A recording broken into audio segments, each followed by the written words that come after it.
Baiklah, izinkan saya memperkenalkan diri. Nama saya Rais Chersmi, NPM 1913053047. Di sini saya akan memaparkan tentang A. Pendekatan sistem desain instruksional. Desain merupakan kerangka, bentuk, atau rancangan. Langkah pertama dalam fase mengembangkan bagi setiap produk atau sistem yang direkayasa. Desain pembelajaran adalah praktik penyusunan media teknologi komunikasi dan isi untuk membantu agar dapat terjadi transfer pengetahuan. Dengan demikian, suatu desain muncul karena kebutuhan manusia untuk memecahkan suatu persoalan. Melalui suatu desain, orang bisa melakukan langkah-langkah yang sistematis untuk memecahkan suatu persoalan yang dihadapi. Selanjutnya, kita dapat menyimpulkan dengan kata lain, desain instruksional adalah keseluruhan proses analisis kebutuhan dan tujuan belajar, serta pengembangan teknik mengajar dan materi pembelajarannya untuk memenuhi kebutuhan tersebut. Pendekatan sistem dalam pendidikan dapat mencakup beberapa daerah bidang garapan, misalnya pendekatan sistem kurikulum, pembelajaran, implementasi, dan sebagainya. Pendekatan sistem dalam desain pembelajaran yaitu suatu usaha-usaha yang dilakukan untuk merancang prosedur-prosedur yang berkaitan dengan suatu pembelajaran melalui langkah penganalisaan, perancangan, pengembangan, pelaksanaan, dan penilaian. Saya, Friska Ramadan Putri, nomor absen 11, akan menjelaskan materi yang kedua, yaitu desain sistem pembelajaran. Desain sistem pembelajaran atau instructional system design merupakan prosedur yang terorganisir yang mencakup beberapa langkah, yaitu yang pertama, menganalisis dalam mengutarakannya lebih sederhana. Menganalisis adalah proses mengidentifikasi apa yang dipelajari. Yang kedua, mendesain. Langkah-langkah dalam setiap proses memiliki dasar yang terpisah dalam teori maupun dalam praktek, seperti halnya dalam proses instruksional sistem desain. Secara keseluruhan, mendesain adalah proses menspesifikasi bagaimana harus dipelajari. Yang ketiga, mengembangkan, yaitu proses memandu dan menghasilkan materi pembelajaran. Yang keempat, melaksanakan, yaitu menggunakan materi dan strategi dalam konteks. Yang terakhir, mengevaluasi pembelajaran, yaitu proses menentukan kesesuaian pembelajaran. Asumsi dasar yang melandasi perlunya desain pembelajaran, yaitu yang pertama, diarahkan untuk membantu proses belajar secara individual. Kedua, desain pembelajaran mempunyai fase-fase jangka pendek dan jangka panjang. Yang ketiga, dapat memengaruhi perkembangan individu secara maksimal. Yang keempat, didasarkan pada pengetahuan tentang cara belajar manusia. Yang kelima, dilakukan dengan menerapkan pendekatan sistem. Perkenalkan, nama saya Wikaurin Saria Lusani. Di sini saya akan menjelaskan materi mengenai model Bella H. Banati. Model Banati dikembangkan pada tahun 1968 oleh Bella H. Banati. Model yang dikembangkannya ini berorientasi pada hasil pembelajaran, sedangkan pendekatan yang digunakan adalah pendekatan sistem, yaitu pendekatan yang didasarkan pada kenyataan bahwa kegiatan belajar mengajar merupakan suatu hal yang sangat kompleks. Model desain ini bertitik tolak dari pendekatan sistem yang mencakup ke-6 komponen yang saling berinterrelasi dan berinteraksi untuk mencapai tujuan pembelajaran yang telah ditetapkan. Komponen-komponen tersebut menjadi dan merupakan acuan dalam menetapkan langkah-langkah pengembangan sebagai berikut, yaitu merumuskan tujuan, mengembangkan tes, menganalisis tugas belajar, mendesain sistem pembelajaran, melaksanakan kegiatan dan mengatas hasil, serta melakukan perubahan untuk perbaikan. Selanjutnya, untuk pengembangan sistem instruksional, menurut Bella H. Banati dapat dibedakan menjadi 6 langkah sebagai berikut. Langkah yang pertama adalah merumuskan tujuan, yaitu suatu pernyataan pengalaman belajar yang menyatakan apa yang kita harapkan dari peserta didik untuk dikerjakan dan dirasakan sebagai hasil dari pengalaman belajarnya. Langkah yang kedua yaitu mengembangkan suatu tes yang didasarkan pada tujuan yang diinginkan dan digunakan untuk mengetahui kemampuan yang diharapkan dicapai sebagai hasil dari pengalaman belajarnya. Langkah yang ketiga yaitu menganalisis kegiatan belajar dengan merumuskan apa yang harus dipelajari oleh peserta didik. Langkah yang keempat yaitu mendesain sistem instruksional. Langkah yang kelima yaitu melaksanakan kegiatan mengetes hasil. Dalam langkah ini, sistem yang sudah didesain dan diuji cobakan dapat dites dan dilaksanakan, sehingga dapat diketahui seberapa jauh mereka telah menunjukkan tingkah laku seperti yang dimaksudkan dalam rumusan tujuan. Kemudian, langkah yang terakhir yaitu mengadakan perbaikan. Hal ini sebagai umpan balik untuk keseluruhan sistem, sehingga perubahan-perubahan jika diperlukan dapat dilakukan untuk memperbaiki sistem instruksional. Saya, Dini Ariska Putri, akan menjelaskan mengenai materi model pembelajaran PPS. PPSI atau Prosedur Pengembangan Sistem Instruksional adalah metode pembelajaran yang digunakan pada kurikulum 1975, jenjang SD, SMP, dan SMA, dan pada kurikulum 1976 yaitu untuk sekolah-sekolah kejuruan. PPSI menggunakan metode pendekatan yang berorientasi pada tujuan. Istilah sistem instruksional dalam PPSI menunjuk pada pengertian sebagai suatu sistem, yaitu sebagai suatu kesatuan yang terorganisasikan yang terdiri atas sejumlah komponen yang saling berhubungan satu sama lain untuk mencapai tujuan. Langkah-langkah pembelajaran PPSI ada kemiripan dengan langkah-langkah pembelajaran Banati. Adapun 5 langkah pokok dalam PPSI, yaitu 1. Merumuskan tujuan instruksional khusus. Tujuan instruksional khusus adalah rumusan yang jelas tentang kemampuan atau tingkah laku yang diharapkan dimiliki peserta didik setelah mengikuti suatu program pengajaran tertentu. Kedua, menyusun alat evaluasi yang berfungsi untuk menilai sampai di mana peserta didik telah menguasai kemampuan-kemampuan yang telah dirumuskan dalam tujuan instruksional khusus. 3. Menentukan kegiatan belajar dan materi pelajaran. 4. Merencanakan program kegiatan. Dan yang kelima adalah melaksanakan program, seperti mulai mengadakan pretest, menyampaikan materi ajar, dan mengadakan evaluasi atau post-test. Demikian materi yang dapat saya sampaikan. Waktu, dan tenaga. Kemudian yang ke-8, mengadakan evaluasi. Evaluasi ini sangat perlu untuk mengontrol dan mengkaji keberhasilan program secara keseluruhan, yaitu siswa, program pembelajaran, alat evaluasi, dan metode atau strategi yang digunakan. Semua komponen ini saling berhubungan satu dengan yang lainnya. Bila adanya perubahan atau data yang bertentangan pada salah satu komponen, mengakibatkan pengaruh pada komponen lainnya. Dalam lingkaran model CAM menunjukkan kemungkinan revisi tiap komponen bila diperlukan. Revisi dilakukan dengan data pada komponen sebelumnya maupun sesudahnya. Berbeda dengan pendekatan sistem dalam pembelajaran, perencanaan desain pembelajaran ini bisa dimulai dari komponen mana saja.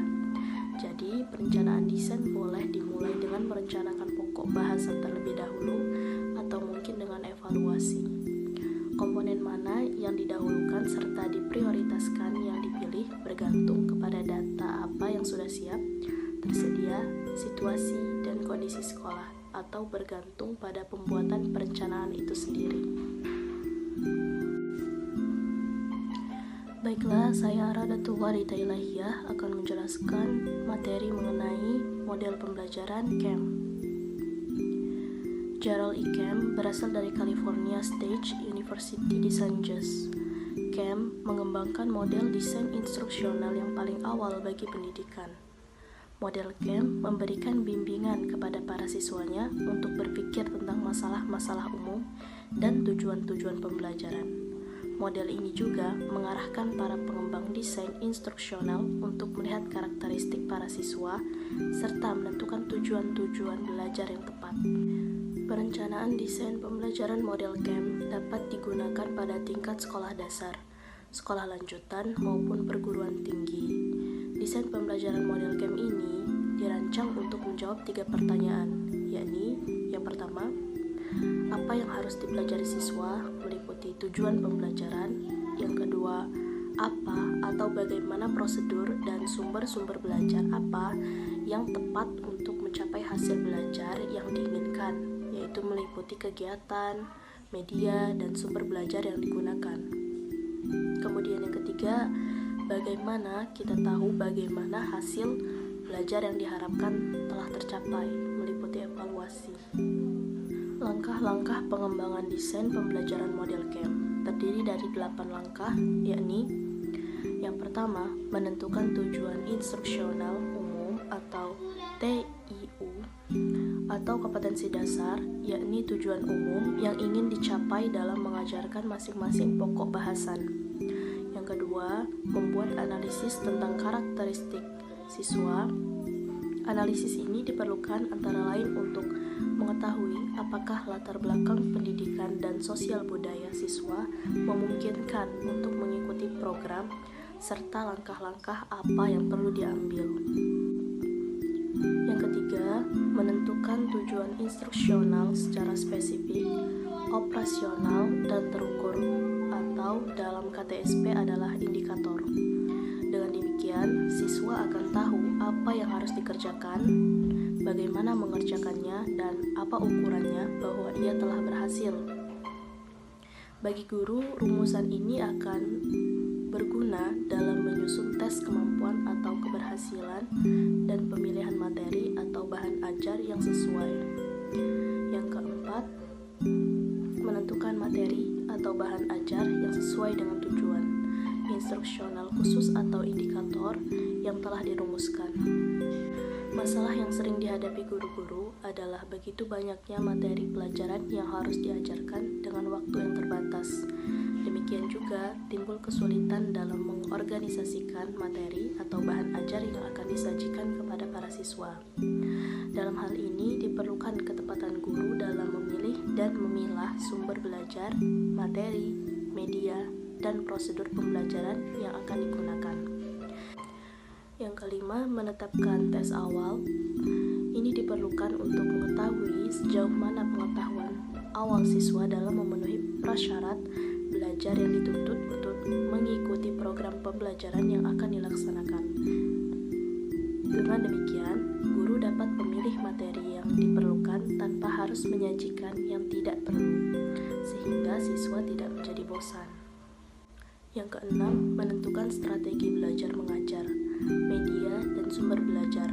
Kriteria umum untuk pemilihan strategi pembelajaran yang sesuai dengan tujuan instruksional khusus atau indikator tersebut adalah efisiensi, keefektifan, ekonomis, kepraktisan, melalui suatu analisis alternatif. Yang ketujuh, mengkoordinasikan sarana penunjang yang diperlukan meliputi biaya, fasilitas. Nama saya Deli Mansda, NPM 193053027. Saya akan menjelaskan materi mengenai langkah-langkah pengembangan desain pembelajaran model CAM. 1. Penentuan pokok bahasan dan tujuan umum atau Goals, Topic, and General Purpose. Pengertian Goals, Topic, and General Purpose jika dipadukan menjadi satu pengertian yaitu tujuan umum. Penentuan tujuan instruksional umum yaitu tujuan yang ditetapkan menurut masing-masing pokok bahasan. A. Pokok bahasan. Pokok bahasan menjadi dasar dalam pembelajaran dan menggambarkan ruang lingkup pembelajaran itu sendiri. Pada sekolah dasar kelas rendah, tema atau topik bahasannya lebih sederhana. Sedangkan untuk kelas tinggi, pokok bahasan disesuaikan dengan SK dan KD yang telah dikeluarkan oleh BSNP. B. Tujuan pembelajaran umum. Tujuan pembelajaran umum adalah tujuan pembelajaran yang sifatnya masih umum dan belum dapat menggambarkan tingkah laku yang lebih spesifik. 2. Menganalisis karakteristik siswa atau learner karakteristik. Karakteristik yang dimaksud meliputi ciri, kemampuan, dan pengalaman baik sebagai individu maupun sebagai kelompok sumber untuk memperoleh karakteristik siswa, antara lain guru, kepala sekolah, atau dokumen yang relevan. Tujuan mengetahui karakteristik siswa adalah untuk mengukur apakah siswa akan mencapai tujuan belajar atau tidak. Dan yang ketiga, menentukan tujuan pembelajaran khusus atau learning objective. Tujuan pembelajaran khusus merupakan penjabaran dari tujuan pembelajaran umum. Tujuan ini dirumuskan oleh guru dengan maksud agar tujuan pembelajaran tersebut lebih spesifik dan mudah diukur tingkat ketercapaiannya. 4. Menentukan klasifikasi tujuan pembelajaran. Klasifikasi tujuan pembelajaran terdiri dari 3 domain. Domain pertama, domain kognitif, yaitu menekankan pada aspek intelektual dan memiliki jenjang dari rendah hingga tinggi. Domain kognitif memiliki 6 tingkatan. Yang pertama, pengetahuan menitik beratkan pada aspek ingatan terhadap materi yang telah dipelajari. Yang kedua, pemahaman tingkat awal. Yang ketiga, aplikasi. Yang keempat, analisis. Yang kelima, sintesis. Dan yang keenam, evaluasi. Kedua, domain afektif, yaitu menekankan pada sikap, perasaan, emosi, dan karakteristik moral yang diperlukan untuk kehidupan di masyarakat. Domain afektif memiliki 5 tingkatan, yaitu pertama, penerimaan, yang kedua, responding, dan yang ketiga, penilaian, keempat, pengorganisasian, dan yang terakhir, karakterisasi. Ketiga, domain psikomotor, yaitu domain yang menekankan pada gerakan-gerakan fisik, capaian fisik, keterampilan fisik, halus maupun kasar. Di dalam domain psikomotor memiliki 6 tingkatan, yaitu persepsi, kesiapan, gerakan terbimbing, gerakan mekanis terpola, gerakan respon kompleks, dan penyesuaian pola gerak, serta keterampilan natural. 5. Menentukan materi atau bahan pelajaran. Subjek konten adalah materi atau isi pokok bahasan. Hal ini harus berkaitan dengan tujuan yang telah ditetapkan. Menurut Posner dan Strike, ada 5 aspek yang perlu diperhatikan dalam mengurutkan pokok bahasan, yaitu 1. Pengetahuan prasyarat, 2. Familiaritas, yang ketiga kesukaran, keempat minat, dan kelima perkembangan siswa.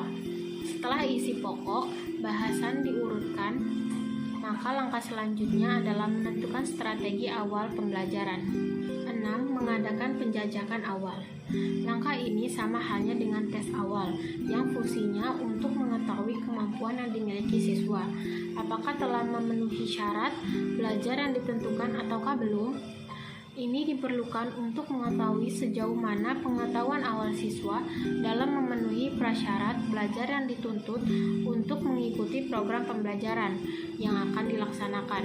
Dengan demikian, guru dapat memilih materi yang diperlukan tanpa harus menyajikan yang tidak perlu, sehingga siswa tidak menjadi bosan. 7. Menentukan kegiatan belajar mengajar dan media. Dalam menentukan kegiatan belajar mengajar, diperlukan adanya strategi pembelajaran yang digunakan untuk menggambarkan dan metode pembelajaran untuk mencapai tujuan yang telah ditetapkan. Kriteria umum untuk pemilihan strategi belajar mengajar yang sesuai dengan tujuan instruksional khusus adalah efisiensi, keefektifan, ekonomis, dan kepraktisan melalui suatu analisis alternatif. Analisis alternatif yaitu mengkoordinasi sarana penunjang yang dibutuhkan meliputi biaya, fasilitas, peralatan, waktu, dan tenaga. 8. Mengadakan evaluasi. Evaluasi merupakan alat yang digunakan untuk mengungkap taraf keberhasilan pembelajaran, khususnya untuk mengukur hasil belajar siswa. Melalui evaluasi dapat diketahui efektivitas proses pembelajaran dan tingkat pencapaian tujuan yang telah ditetapkan.